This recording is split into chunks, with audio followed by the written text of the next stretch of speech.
नमस्कार। आज बिहार विधानसभा चुनाव का जो रिजल्ट का ऐलान हुआ है, वो लहर नहीं, वो सुनामी है। इसको आप लहर नहीं, इसको सुनामी ही कहेंगे और इसको सुनामी कहने में कोई गुरेज नहीं होगा। जिस प्रकार से एनडीए का जो लहर था, वो अभूतपूर्व था और ये किसी से छिपा हुआ नहीं था। और जो ये 200 प्लस जो सीट आए हैं, ये किसी ने अंदाजा भी नहीं किया था। बड़े-बड़े राजनीतिक पंडितों ने भी ये आशा नहीं किया था, ये आकलन नहीं किया था कि इतना सीट जो है एनडीए को आने वाले हैं। और विपक्ष को भी ये पता नहीं था कि इतना सीट ये से कैसे आ जाएंगे और किस प्रकार से जो है ये 208 सीट अब तक जो रुझानों में आ चुका है, ये अब सेट हो चुका है और ना ही जो है ये अब आगे और ना ही पीछे, यानी कि 200 से ये नीचे होने वाला ही नहीं है।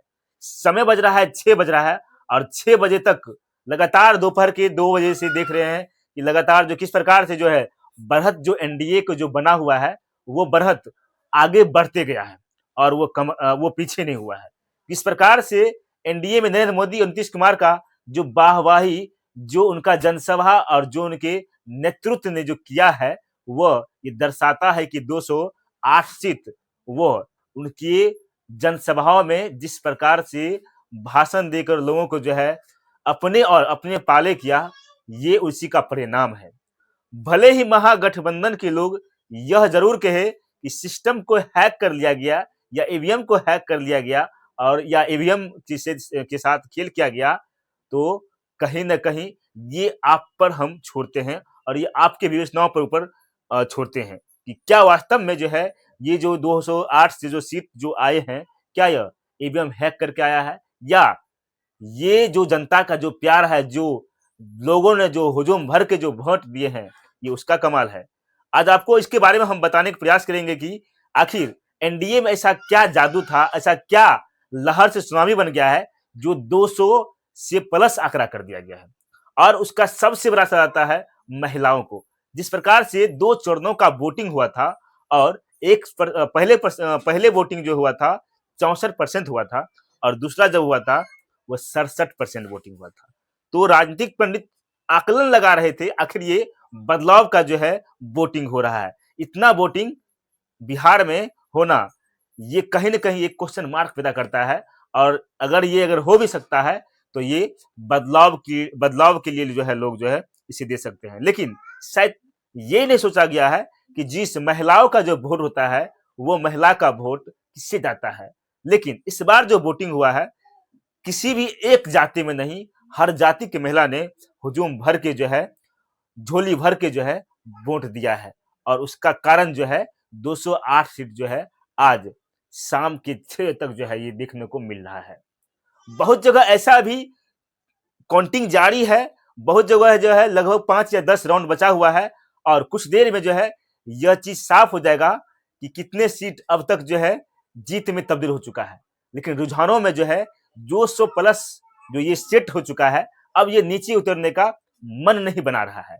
वही दूसरी तरफ जो है महागठबंधन के जो है इतना परफॉर्मेंस खराब होने के बाद जो है कभी वो सपने में सोच नहीं सकता है कि इतने सालों से सत्ता से बाहर है और सत्ता से बाहर होने के बाद और अब का स्थिति अगर ऐसा है तो कहीं ना कहीं उन्हें सोचना पड़ेगा।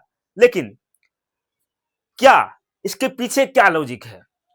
दूसरा कारण है कि जिन वृद्ध महिलाओं को बुजुर्गों को जो 400 के बदले 1100 रुपया किया गया, ये वोट बैंक जिन महिलाओं को 10-10 हजार रुपये खाता में भेजा गया है, क्या ये हो सकता है चुनावी महागठ एनडीए के पावर जो है ये महिलाएं हो सकती है या जो वादा किया गया है उस वादा को महागठबंधन पर विश्वास नहीं हुआ था। एक तरफ एनडीए जो वादा किया था, एक तरफ वादा को निभाया, दूसरी तरफ महागठबंधन जो वादा किया वो जीतने के बाद हम देंगे।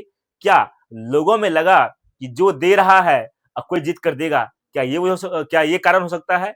लेकिन आपको हम एक छोटा से वीडियो बनाकर के इसलिए दिखाने का प्रयास कर रहे हैं ताकि इन छोटे से वीडियो में ही बहुत सारा चीजों का आकलन किया जा सकता है। क्या महागठबंधन को कांग्रेस ने डुबा दिया है? क्या महागठबंधन को वीआईपी पार्टी ने डुबा दिया है? क्या महागठबंधन का आरजेडी ने डुबा दिया है? यानी कि आरजेडी हो, कांग्रेस हो, वीआईपी हो, कोई भी पार्टी हो, उन सभी का हाल बुरा हाल है, किसी का स्टैग रेट भी जो है उतना बढ़िया नहीं है, उतना परफॉर्मदार जो है नहीं है। आखिर हवाई में महागठबंधन सिर्फ जीत रही थी और अंदर कुछ और चल रहा था, या तो ये हो सकता है कि महागठबंधन के रणनीतिकार की सोच जो है वो गलत होगा, या जिन लोगों को जिम्मेवारी मिली थी उनके नेतृत्व गलत होगा। लेकिन दूसरी तरफ जहां एक तरफ एनडीए लगातार जो है मेहनत कर रहे थे, लगातार हर जगह अपने वोट बैंक को साधने में लगे हुए थे, क्या महागठबंधन के लोगों को एनडीए से सीखने की जरूरत है? लगातार जो है हार पे हार, हार पे हार, हार पे हार। कांग्रेस के राहुल गांधी लगातार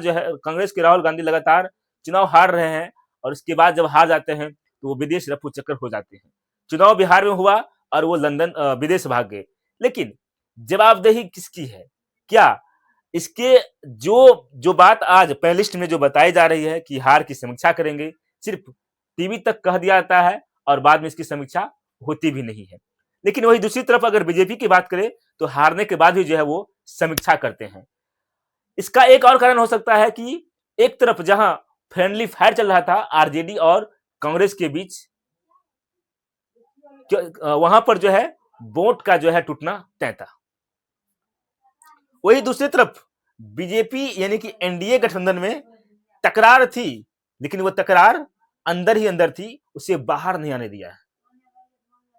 इस सभी चीजों का आकलन हम विश्लेषण करेंगे, बाद में सब छोटे छोटे मुद्दों पर बाद में चर्चा करेंगे। लेकिन आज जो आपको हॉल हम बताने का प्रयास कर रहे हैं कि किस प्रकार से एनडीए का लहर जो है, लहर उस सुनामी, ये लहर नहीं ये सुनामी है, इस सुनामी में महागठबंधन बह गया। और क्या महागठबंधन इस सुनामी में बह गया, क्या अपने आप को फिर से आने वाले समय में रीबैक करेंगे?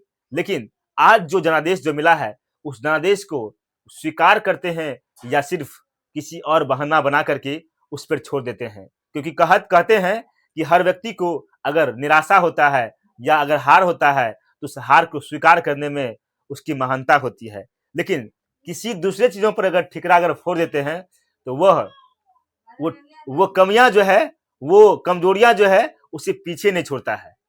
आज की वीडियो के लिए इतना ही। आप हमारे कमेंट में अपनी राय जरूर दीजिएगा, क्या लगता है कि इस बार का जो चुनाव हुआ है, एनडीए का सुनामी जो आया है, उस सुनामी में कैसा आपको सुनामी लगता है? उस सुनामी के बारे में भी आप जरूर लिखें। जय हिंद।